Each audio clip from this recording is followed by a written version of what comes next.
Assalamualaikum warahmatullahi wabarakatuh. Alhamdulillahirrahmanirrahim. Allahumma salli ala sayyidina wa maulana Muhammadin wa ala alihi wa sahbihi ajma'in. Amma ba'd. Kepada pemirsa yang berbahagia, di bulan Sya'ban ini mari kita banyak membaca sholawat kepada Nabi kita Muhammad SAW, karena bulan Sya'ban ini adalah bulannya Nabi kita Muhammad SAW, sehingga kita dengan memperbanyak membaca sholawat kita akan bisa menjadi umat yang berhak mendapat syafaat dari Nabi Muhammad SAW. Terlebih kita sebagai umat Nabi Muhammad SAW adalah umat yang mempunyai keistimewaan nanti di akhirat. Apa itu istimewanya? Keistimewaan umat Nabi Muhammad SAW adalah umat yang senantiasa mempunyai keimanan, yang imannya itu selalu dibawa sampai mati, yang imannya itu dibawa sampai di alam kubur, yang imannya itu dibawa sampai pada saat dibangkitkan dari alam kubur, yang imannya itu dibawa di saat di alam mahsyar, yang imannya itu dibawa di saat di alam hisab ataupun di alam mizan, sewaktu ada peristiwa penimbangan amal kebaikan dan amal keburukan, dan imannya itu selalu dibawa di saat bertemu dengan Allah. Imannya pun dibawa di saat bertemu dengan Nabi kita Muhammad Rasulullah Sallallahu Alaihi Wasallam. Semoga kita semua bisa membawa keimanan kita bukan hanya sebatas sampai mati, tapi sampai mati, sampai di alam kubur, sampai bangun dari alam kubur, sampai di alam mahsyar, alam hisab, mizan, sampai siratal mustaqim, sampai bertemu dengan Nabi Muhammad, sampai bertemu dengan Allah, sampai saat mau masuk ke surga. Kita senantiasa membawa keimanan kita dengan meyakini kebenaran La ilaha illallah Muhammad Rasulullah. Insya Allah, apabila kita membawa itu semua sesuai yang disampaikan oleh Nabi kita Muhammad Sallallahu Alaihi Wasallam, orang yang mati dengan menyebut kalimat La ilaha illallah Muhammad Rasulullah, maka dia masuk kategori mati husnul khotimah. Orang yang mati husnul khotimah akan mendapatkan pertolongan Allah. Dengan keberkahan kalimat La ilaha illallah akan menjadi sebabnya dosa terampuni. Dengan kalimat La ilaha illallah semua kesalahan akan dihapuskan oleh Allah. Itulah hebatnya kalimat La ilaha illallah. Maka dikisahkan nanti di hari akhir, semua orang bingung. Banyak umat yang bingung mau mencari pertolongan kepada siapa. Maka seluruh orang kafir, orang-orang musyrik dimasukkan ke neraka. Lalu orang yang beriman pun masih bingung, saya harus kemana? Saya harus meminta pertolongan kepada siapa? Maka pada saat itu bersepakatlah seluruh orang-orang mukmin pada saat itu untuk meminta pertolongan kepada Nabi Adam alaihissalam. Setelah mendatangi Nabi Adam, lalu pun berkata, ya Nabi Adam, engkau adalah bapaknya umat, engkau adalah bapaknya manusia, maka tolonglah kami, syafaatilah kami, mintakanlah kepada Allah agar kami bisa mendapatkan pertolongan. Lalu Nabi Adam pun menjawabnya, wahai umat, aku memang benar menjadi bapaknya seluruh umat, menjadi bapaknya seluruh manusia. Tapi maaf, aku tidak bisa memberi syafaat kepada kalian semua karena aku pernah melakukan kesalahan dosa sehingga menyebabkan aku dari surga dipindahkan hidup di alam dunia. Cobalah kamu meminta kepada Nabi Musa alaihissalam, karena Nabi Musa juga adalah nabi yang mempunyai gelar kalamullah, Nabi yang bisa berbicara langsung dengan Allah. Cobalah kalian meminta syafaat kepada Nabi Musa. Lalu umat itu pun berbondong-bondong pergi menemui Nabi Musa. Setelah bertemu Nabi Musa, hal sama terjadi. Nabi Musa pun tak sanggup memberi syafaat kepada mereka. Karena Nabi Musa juga menjawab, saya juga pernah melakukan dosa. Cobalah kamu pergi kepada Nabi Ibrahim. Karena Nabi Ibrahim adalah Nabi yang memberikan tempat kiblat, yaitu Mekah. Coba kamu ke sana. Semoga Nabi Ibrahim bisa memberi syafaat kepada kalian.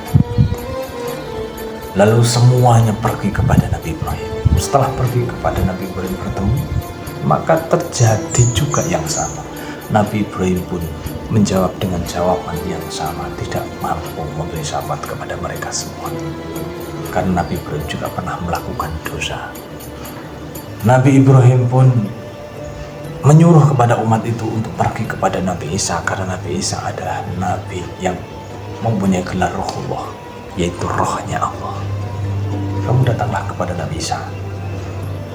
Semoga Nabi Isa bisa memberi syafaat kepada kalian semua, karena Nabi Isa adalah ruhnya Allah. Lalu semuanya datang kepada Nabi Isa, dan hal yang sama terjadi. Nabi Isa pun tidak mampu memberi syafaat kepada umat, karena Nabi Isa menerangkan bahwasanya sewaktu di dunia dia sempat dijadikan anaknya Tuhan. Dengan sebabnya itu Nabi Isa pun tidak bisa memberi syafaat. Lalu Nabi Isa pun menyarankan untuk datang kepada Nabi Muhammad Sallallahu Alaihi Wasallam. Maka umat itu pun datang kepada Nabi Muhammad dan meminta syafaat Nabi Muhammad. Lalu Nabi Muhammad pun menjawab, ya umat, aku akan memintakan kepada Allah agar kalian semua bisa mendapat pertolongan Allah Subhanahu wa Ta'ala. Lalu Nabi Muhammad pun sujud. Setelah Nabi Muhammad sujud, lalu kemudian Allah pun berkata, wahai Muhammad, mengapa engkau sujud kepadaku lama tidak bangun-bangun? Bangunlah wahai Muhammad. Nabi Muhammad tetap tidak bangun. Hei Muhammad, bangunlah dari sujudmu. Apa yang akan kamu minta, aku akan mengabulkannya. Lalu setelah itu Nabi Muhammad pun mengangkat kepalanya, lalu berkata kepada Allah, ya Allah, aku memohon agar umat-umat ini semua Engkau beri syafaat, Engkau beri pertolongan agar selamat dan tidak mendapatkan permasalahan di neraka. Ya Muhammad, permintaanmu aku kabulkan. Itulah kejadian yadkhulunal jannata bi khairi hisab, masuk ke dalam surga tanpa hisab. Itu terjadi karena syafaat Rasulullah Muhammad SAW, umat Nabi Muhammad, bahkan umat-umat yang lain. Setelah para umat yadkhulunal jannata bi khairi hisab, masuk ke surga dengan tanpa hisab, dengan tanpa dihitung-hitung, dengan tanpa ditanya-tanya, langsung masuk surga. Lalu kemudian Nabi Muhammad pun sujud kembali, dan pada sujud itu pun Nabi Muhammad tidak bangun-bangun dari sujudnya, dan Allah pun berkata, ya Muhammad, bangun dari sujud kamu. Apalagi yang kamu minta? Bukankah kamu sudah aku sediakan surga Firdaus? Apalagi yang kamu minta? Bangun dari sujudmu. Apapun yang kamu minta akan aku kabulkan. Lalu Nabi Muhammad pun bangun dari sujud dan meminta kepada Allah, ya Allah, di manakah umatku? Di manakah umatku? Bagaimana nasib umatku? Selamatkah mereka dari neraka? Lalu Allah pun menjawab, ya Muhammad, umatmu masih di arah-arah mahsyar. Orang-orang mahsyar, dia akan menjalani proses melewati Siratal Mustaqim. Aku memohon kepadamu ya Allah, selamatkanlah umatku dari bahayanya Siratal Mustaqim. Ya Muhammad, kalau memang kamu ingin memberi syafaat kepada umatku, datanglah di pinggir Siratal Mustaqim, cegat umatmu di sana. Lalu Nabi Muhammad pun datang ke pinggir Siratal Mustaqim dan berdoa agar umatnya diselamatkan dari terplesetnya Siratal Mustaqim. Setelah itu seluruh umat yang berjalan di Wadul Mustaqim semuanya selamat. Lalu Nabi Muhammad pun sujud kembali. Dan Allah pun berkata yang sama, ya Muhammad, bangunlah dari sujudmu, bangunlah dari sujudmu. Apa yang kamu minta, aku akan mengabulkannya. Lalu Nabi Muhammad pun bangun dari sujudnya dan berkata, ya Allah, aku tahu bahwa umatku tidak semuanya selamat di Shiratal Mustaqim, jembatan Shiratal Mustaqim. Ada umat yang jatuh ke dalam neraka.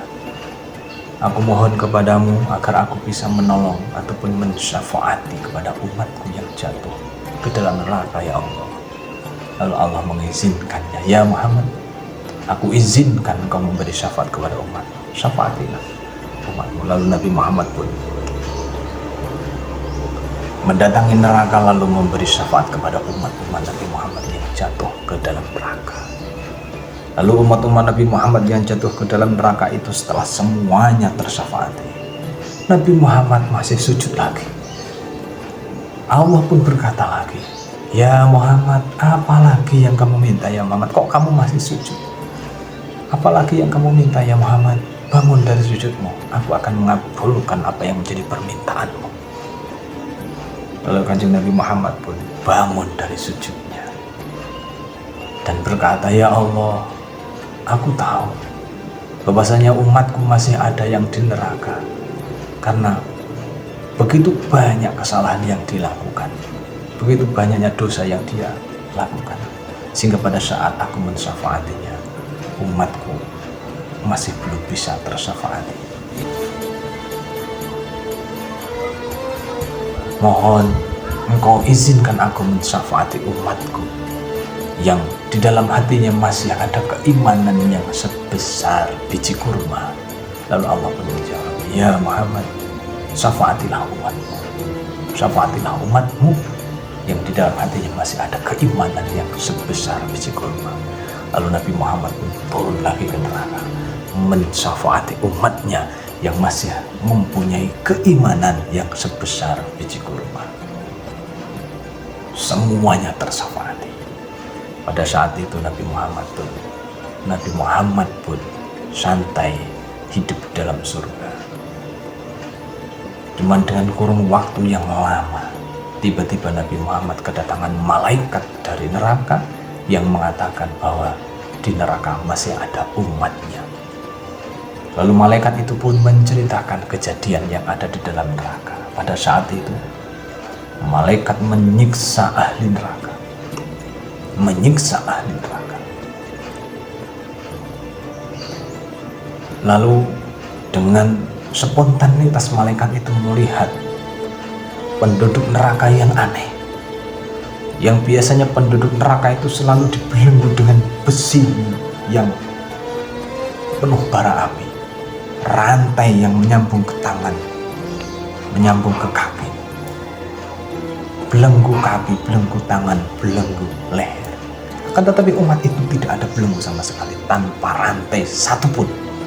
Cuman anehnya umat ini berada di dasar neraka, menjadi kerak neraka, menjadi intip neraka. Cuman kok tidak ada rantai berapi yang membelenggunya. Lalu kemudian malaikat itu pun bertanya kepada umat itu, ya umat, engkau umat Nabi siapa? Kok bisa berada di dasar neraka, bisa menjadi intipnya neraka? Kamu umat Nabi siapa? Dan kamu juga tidak sama dengan orang-orang yang ada di neraka sana.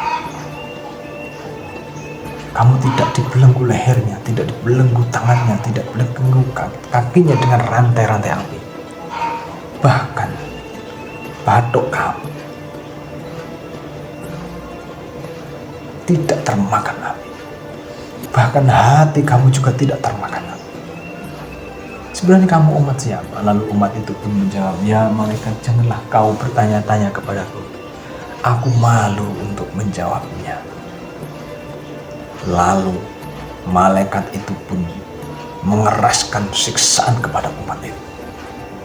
semakin keras, semakin keras, semakin keras, semakin keras, sehingga umat itu pun tidak tahan spontanitas karena saking sakitnya di sisa malaikat.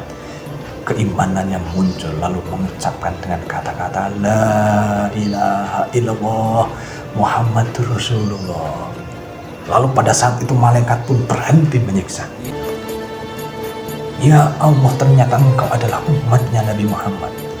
Maka dengan cerita itu yang disampaikan kepada Nabi Muhammad, lalu Nabi Muhammad pun sujud kepada Allah dengan sujud yang sangat lama sekali. Lalu Allah pun berkata, ya Muhammad, engkau sudah di dalam surga dengan kenikmatan yang tidak kurang. Lalu apalagi yang kamu minta wahai Muhammad? Engkau sujud lagi kepadaku. Bangun wahai Muhammad, bangun. Bangun wahai Muhammad, bangun. Apa yang akan kamu minta, aku akan memberikannya kepadamu. Lalu Nabi Muhammad pun bangun dari sujudnya dan berkata, ya Allah, ternyata di neraka masih ada umatku yang imannya hanya sebesar biji zarah, biji bayi kecil sekali. Cuman dia masih ada iman karena terbukti hatinya tidak terbakar oleh bara api neraka. Dan tempat sujudnya pun tak terbakar oleh api neraka. Aku memohon kepadamu ya Allah, umat yang masih mempunyai keimanan kepadamu walaupun hanya sekecil semut budak, aku mohon agar aku bisa mensafaatinya, menolongnya. Lalu Allah menjawab, ya Muhammad, tolonglah umatmu, syafaatilah umatmu. Lalu Nabi Muhammad bergegas mendatangi neraka lalu menolong umat yang ada di dalam neraka, yang umat itu sempat menjadi keraknya neraka ataupun intipnya neraka. Maka pada saat itu orang-orang syirik, orang-orang musyrik, orang-orang kafir baru di situ dia menyesal. Kalaupun tahu keimanan yang hanya sekecil zarah, yang hanya sekecil semut budak bisa menjadi sababiyah pertolongan, syafaat dan ampunan Allah Subhanahu wa Ta'ala. Kalaupun tahu seperti itu, aku pasti akan beriman kepada Allah, menyesal semuanya. Ya Allah, itulah yang akan terjadi kelak di akhirat. Maka untuk itu, ayo kita jaga iman kita. Kita jaga keyakinan kita. Jangan sampai lepas dari diri kita di dunia sampai di alam kubur, sampai bangkit dari alam kubur, sampai di padang mahsyar, sampai di mizan hisab ataupun timbangan amal, sampai Siratul Mustaqim, sampai bertemu Nabi Muhammad, sampai bertemu Allah, bahkan sampai masuk surga. Mau masuk surga, kita tetap bawa kalimat la ilaha illallah Muhammad Rasulullah. Insya Allah, apabila kita mampu melakukan itu dengan izin dan kuasa Allah, kita akan menjadi golongan umat yang bisa selamat dari ruwet, pekiwuh, susah payahnya di akhirat. Semoga kita semua bisa mendapat syafaat Rasulullah Muhammad Sallallahu Alaihi Wasallam di dunia sampai di akhirat. Amin amin ya Rabbal Alamin.